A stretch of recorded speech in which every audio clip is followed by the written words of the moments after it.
Hello, once again. I am Doc Rotten, and this is Gruesome Magazine, where we review the very latest in streaming horror movies. No, theatrical. That's what we're doing. It's written there, and I read it that way. You heard it wrong. Each week, my co-host Christopher G. Moore, Brian W. Smith, and myself will take a look at various spooky, scary, and gory genre offerings. Tonight, we are reviewing Missing, which is a sequel to Searching. You have to say it like that, Christopher. All right, joining me tonight is award-winning filmmaker Christopher G. Moore. How you doing, sir? So is the third one going to be Finding? Maybe. I'm doing well. I'm doing well. I'm glad that Brian is missing to help promote. Yes. Yes. Brian is missing. Review. It's a great way to promote it. Right? Yes, he was in Colombia. We don't know where he is. No. Not right. All right. So we're going to, what we're going to do tonight is we're going to review Missing. We're going to start off giving you our first impression. Those first impressions will be spoiler free. And then we'll dive into a discussion. We will get into spoilers. There are some. If you saw Searching, you know there will be some twists and turns along the way. And then we'll wrap things up with our score 1 to 5 and our favorite scene. And of course, we hope you enjoy not only this preview, but many others that we have on the site. And if you do, please hit the like, subscribe, share with a friend buttons and help us reach our goal of 5,000 subscribers. And also reach more fans such as yourself. And only you can help us do that. So thank you. Thank you in advance. All right, let's take a look at the card, get things going. Missing 2023 from Sony, available in theaters beginning January 20th, 2023. Synopsis is: due to the pandemic, Parker and her best friend decide to quarantine at the family. Nope, that's not it at all. Let me go find the right one. I didn't copy the right thing. Oh, my goodness. After her mother goes missing, a young woman tries to find her from home using tools available online. Yes. Do I have the right director? Now we do. Nicholas D. Johnson and Will Merrick. You know, if I didn't goof up, it wouldn't be me. Wrote and directed this and written along with Sev O'Banion, I think is how you say that. O'Banion. I can't read it from here. But anyway, the cast includes Storm Reid, Nia Long, Ken Leung, Tim Griffin, Daniel Henney, Joaquim de Almeida, Amy Landecker, and Megan Suri. But boom. Synopsis was missing, huh? The synopsis itself is missing. Help us locate the synopsis. All right. Doc. I just need an opportunity to embarrass myself each and every week. All right, let's get into our first impressions of Missing. Christopher, let us have it. Let me preface this by saying that I am not a big fan of screen life movies that are set within the computer screen. If you remember, we reviewed a movie called Unfriended a while ago. That I was not a friend of that movie. I did not like that film. And I was kind of worried going into this that, as someone that is looking at a computer screen right now, my job involves looking at a computer screen. I'm a filmmaker, so I stare at a computer screen a lot. Why would I want to go to the movies and stare at somebody's computer screen? Well, I will say that I think this film does a good job of making it more tolerable in how they sort of basically almost like zoom in and zoom out, almost like you would do with a camera to the specific parts. And they also edit when it comes to, looking at different parts of social media. Mm-hmm. So I think they found sort of a more palatable, way for the story to flow that doesn't involve just like having to squint your eyes to sort of to see a small thing of print, on a screen and that kind of thing. So, and how they sort of just like create an energy and a kinetic way of showing the social media and different things. And also just finding ways to show it on different screens and also just incorporating other media in different times. So yeah. And I think as far as the story, I did like the fact that how they kept you flip-flopping about what what was actually happening. What was actually happening and the characters and who's good, who's bad. It flip-flops a lot. And I think that they did a really great job of kind of keeping you guessing as to, okay, well, what is the real story behind this? And, ooh, can I trust this character? And blah, blah, blah. And they have a really big sort of, I'll say twist type thing that happens towards the end. It's like, what? It's M. Night level. Yeah. M. Night, but I would say better than some nice, M. Night nice. stuff. I like that. I mean, I like some of M. Night stuff, but I'm talking about better than his crappy ones, like The Happening and stuff like that. I think this seemed much more natural. This isn't one of those things where you just shoehorn it and you just try to make all the plot to match what you went crazy with this. And this makes sense the way it kind of plays out. I think the acting performances are great, at least for the main actors. There's a few places where they show like these YouTube channels of people arguing about stuff. It just looks so fake and badly acted. I was like, oh. But yeah, I think the way the story plays out is interesting, and how I think, if anything, just how this young girl is having to be Sherlock Holmes and figure these things out. I'm not exactly sure if although I was thinking like they incorporate a lot of different real apps and stuff. And I'm not sure if this is a really good selling point for like security around like Google products. I'm not sure if this kind of it's not the products that's the problem. It's people's behavior. Well, yeah. Just how you can sort of hack into things. I'm not sure if it's a good selling point for that. Yeah. But overall, I did enjoy the movie, mainly because of the sleuthiness, if that's a word, the sleuthing that happens. And how you're sort of like watching how she's trying to put two and two together to figure out, like, to find what happened to her mom, And I think also how they also added the whole thing of like, if these things are happening, how social media and news agencies, how they're going to react to it as well. I like that aspect of it as well. And also just the interaction of different types of technology, where it's not just one type of thing where she's just sitting in a room the whole time, from like cameras on your phone and different things. So I think how they used all the different things worked to its advantage. So yeah, I hate to say it, but I did enjoy this film. You hate to say it. Oh man, I really like this. Searching was a great movie, and I have enjoyed the other Screen Life ones. It's not my favorite. I mean, it's kind of in the found footagey corner of genre tropes, but or genre, I don't even know what you call it. It's our techniques, right? The technique. But this was really good. And I think a lot of it is the strength of Storm Reid as June. She's really compelling as our lead. Nia Long is really good at her mom, and establishing their relationship and what's going on with their relationship, which is important to the story for a lot of reasons.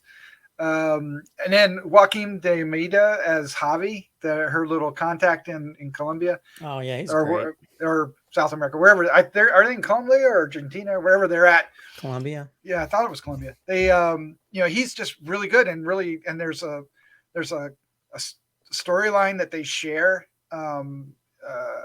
not literally, but in the loss department, right? And it's really touching to see how that plays out between them, and even when it hits a bump in the road, how it gets repaired. I was really impressed with what they were able to do with that, and make that relationship work when they actually are never in the same room together. They're literally only doing it by Screen Watch, right? Or whatever. What is it called? The Screen Life. Not Screen Life, but her mom uses it all the time. I don't use it. Yes, FaceTime. Thank you, FaceTime. I never use FaceTime. But I loved how they interjected Suri into it and did some fun things with that. And then, of course, they have a really fun twist. I'm not 100% sold. I like it. But at the same time, it made total sense within the context of the story, and it worked. It didn't upset the story, but I thought it was I groaned a little. I groaned a little at the twist. Even though it worked and I liked it, I still groaned a little. Just I didn't groan. I thought it was actually kind of brilliant just in how well, it was executed well. Yeah. It was executed well. The idea of it felt ex machina, but the execution of it was really strong. Well, but to me, it made kind of. I mean, I don't know.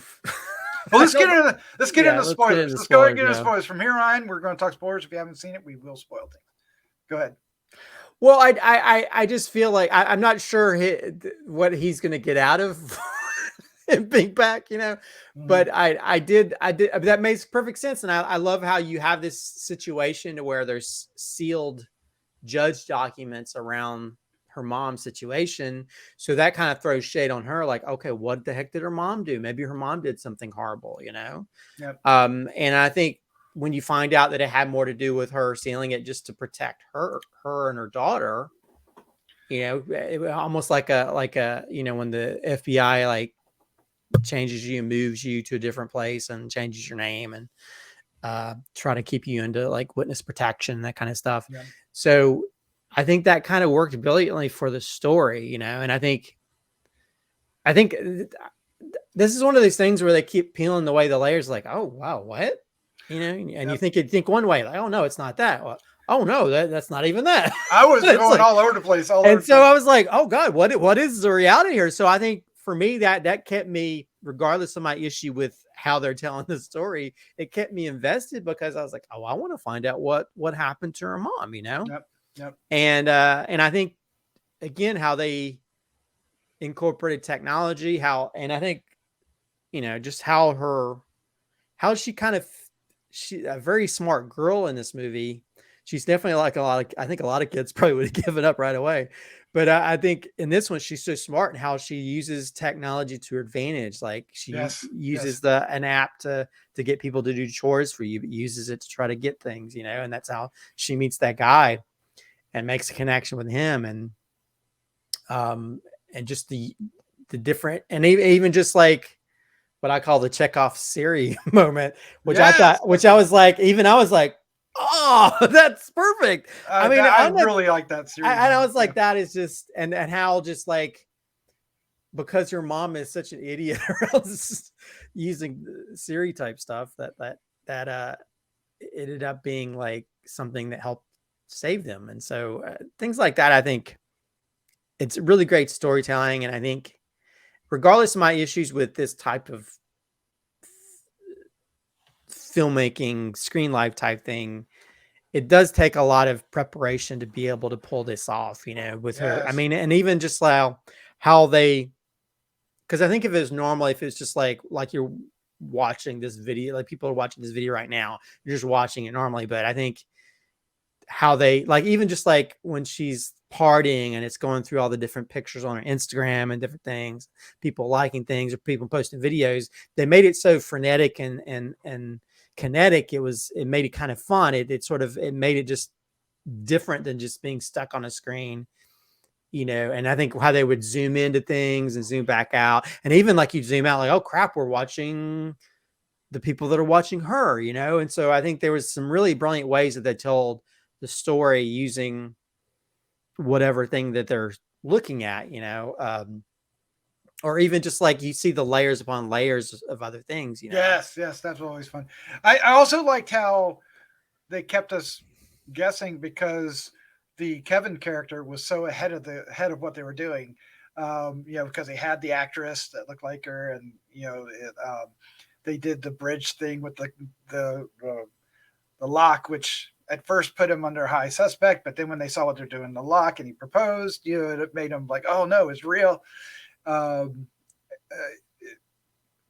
all that really worked really well. I really enjoyed how they set those things up and just kept us guessing. And then, and I also liked how they said that Kevin seems like a one password kind of guy, but she couldn't get into her mom's right away. And she uses basically what Kevin was doing, applied it to her mom, and figured it out because she called herself June. Her mom called her Junebug, so she knew that she probably did that, right? So that I thought that was really fun that way because it didn't work at first and then it worked later. And I thought that helped sell that she's actually doing it. Because if she just easily got into that one too, it would have been a little too far-fetched, right? Yeah, I mean, it's still a little bit far-fetched guessing people's passwords in general. Yeah, to be but honest, but you know, it's you know that people do exactly what they're well, for people who are not tech savvy, Yep. they keep things simple, and so I think you probably have a better chance of guessing her password. And her mom was not tech savvy. We know that, right? They so that's why I'm saying it's like, so she'd probably so I mean they kind of open the door for that possibility much more so than most people's passwords. But yeah, there's a lot of stuff that in my job you have to watch training on phishing schemes and all these different things that people use to get your information. And she kind of like uses that to her advantage, even though it couldn't be used in a court of law, hacking into her mom's mom's or other people's accounts. Yeah, because once she got into Kevin's account, everything that she encountered, if it didn't use the same password, she just reset it. So I thought and then at the same time it was like there were some really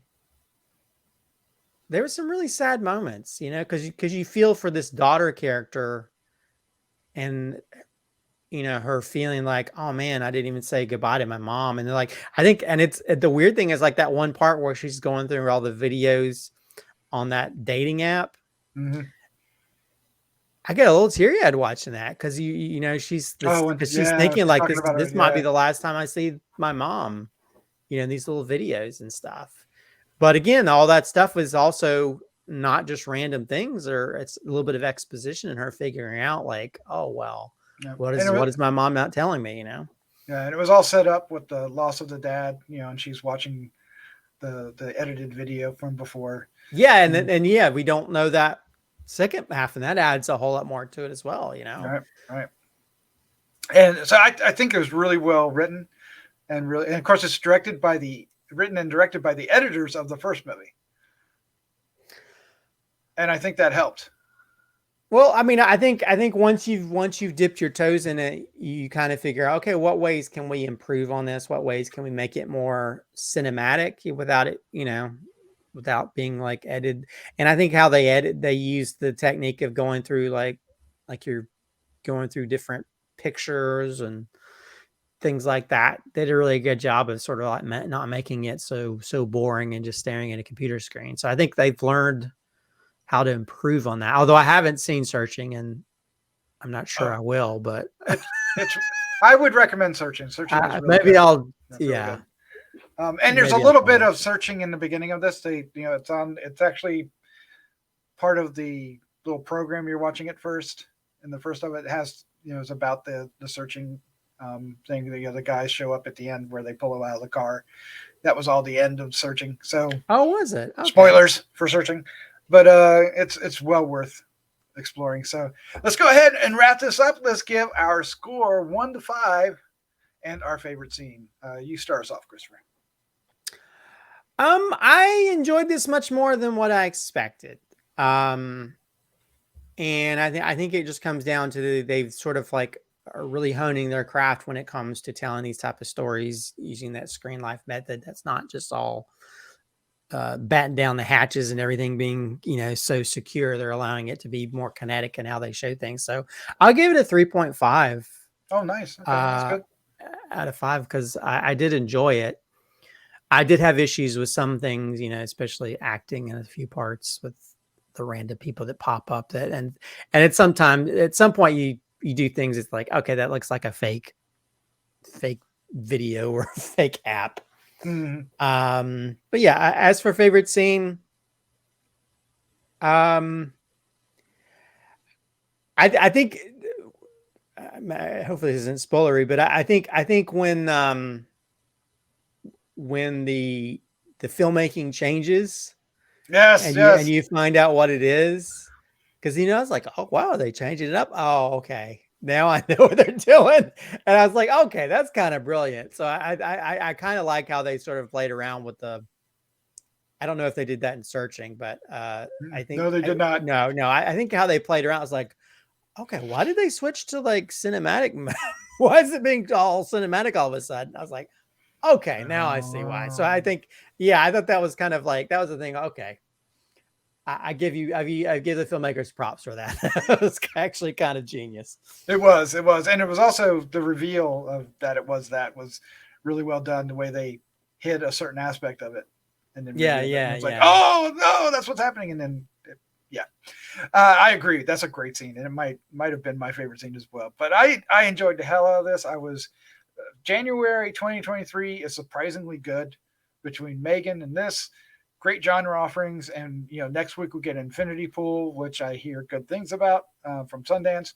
There's also another movie called Fear. I don't know anything about that one, but we'll see what next week offers us in that respect. And I even hear people like the Plane movie, which looked like it was going to be stupid, but people are saying it's like a 90s.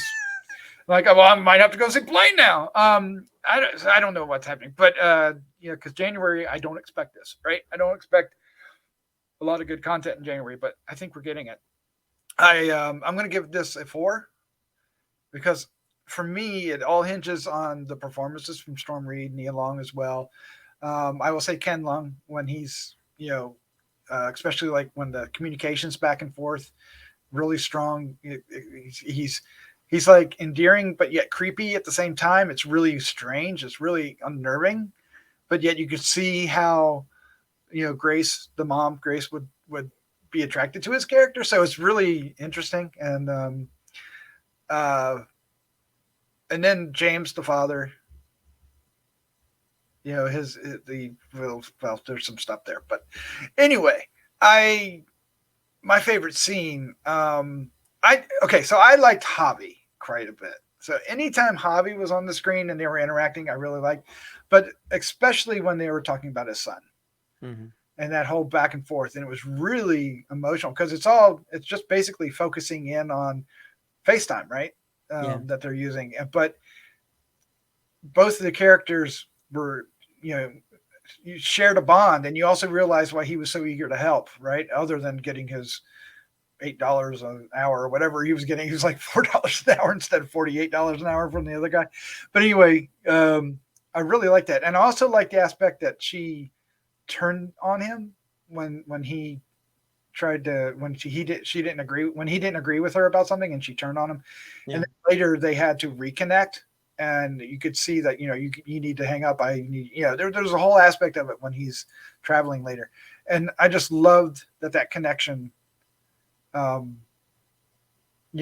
stayed through the movie, even to maybe a little bit after the finale, the coda part of it. And that little he friended me bit. So I just really enjoyed that character. I love that aspect that he's very much a supporting character, but he brought out so much in our lead that it was really, really strong. Yeah. And I at the same time, I was like, we had so many, without saying too much, we had so many twists throughout the movie. I kept worrying about his character. You know what I mean? Because I was like, is he a plant?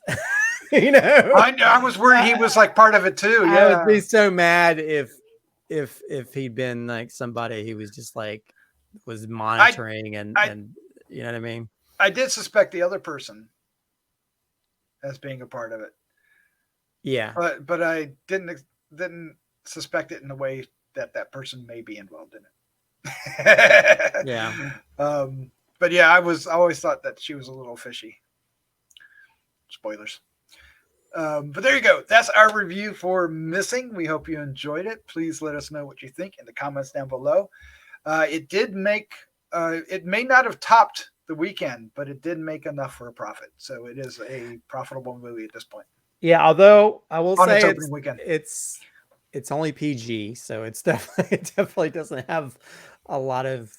It doesn't need it though. This is not the type of movie that needs it. No. This is more. I would say this is more of a mystery thriller to some degree. So, but yeah, it doesn't. I wasn't like I was like, we need somebody's head being ripped off. I wasn't asking for that by the end. I think it tells the type of story it needs to tell, and I just happened to see it was PG after I'd seen it. I didn't even know it was rated. Well, there is a. There's a glass to the neck. Oh, I know. And there was people on my road like, yeah, get it, girl. In the theater. So that could have been a favorite scene too, when that. Yeah, that was a great moment. Yeah, because it was, and then yeah, it was just really well done. All right.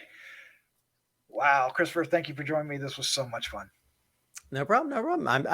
I was hating you by me having to be dragged to see this film, but now I am pleasantly surprised, so I don't hate you anymore. Oh well, just wait till I'm sure I'll. Oh, well, there'll be other things I can hate you for. I'm Right. already expected, but yeah, this was actually a pleasant surprise. All right, let's say good night. Good night.